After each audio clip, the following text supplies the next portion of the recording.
Dumbledore and Professor McGonagall bent forward over the bundle of blankets. Inside, just visible, was the baby boy, fast asleep. Under a tuft of jet-black hair over his forehead, they could see a curiously shaped cut, like a bolt of lightning. "Is that where—" whispered Professor McGonagall. "Yes," said Dumbledore. "He'll have that scar forever." "Couldn't you do something about it, Dumbledore? Even if I could, I wouldn't. Scars can come in useful. I have one myself above my left knee, which is a perfect map of the London Underground." "Well, give him here, Hagrid. We'd better get this over with." Dumbledore took Harry in his arms and turned towards the Dursleys' house. Could I say goodbye to him, sir?" asked Hagrid. He bent his great shaggy head over Harry and gave him what must have been a very scratchy, whiskery kiss. Then, suddenly, Hagrid let out a howl like a wounded dog. "Shh!" hissed Professor McGonagall. "You'll wake the Muggles." Sorry," sobbed Hagrid, taking out a large spotted handkerchief and burying his face in it, "but I can't stand it. Lily and James dead, and poor little Harry off to live with Muggles. Yes, it's all very sad, but get a grip on yourself, Hagrid, or we'll be found," Professor McGonagall whispered, patting Hagrid gingerly on the arm, as Dumbledore stepped over the low garden wall and walked to the front door. He laid Harry gently on the doorstep, took a letter out of his cloak, tucked it inside Harry's blankets, and then came back to the other two. For a full minute the three of them stood and looked at the little bundle.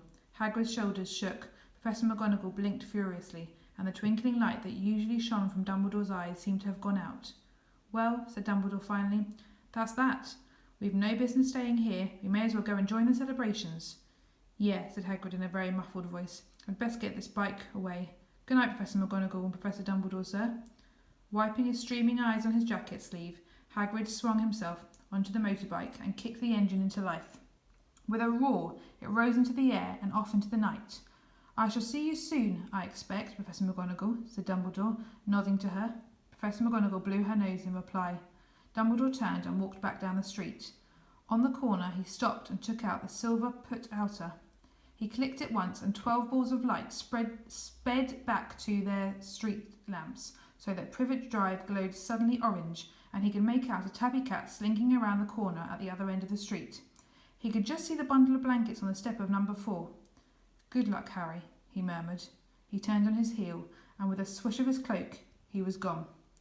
A breeze ruffled the neat hedges of Privet Drive, which lay silent and tidy under the inky sky, the very last place you would expect astonishing things to happen. Harry Potter rolled over inside his blankets without waking up. One small hand closed on the letter beside him, and he slept on, not knowing he was special, not knowing he was famous, not knowing he'd be woken in a few hours' time by Mrs. Dursley's scream as she opened the front door to put out the milk bottles, nor that he would spend the next few weeks being prodded and pinched by his cousin Dudley. He couldn't know that, at this very moment, people meeting in secret all over the country were holding up their glasses and saying in hushed voices, "To Harry Potter, the boy who lived."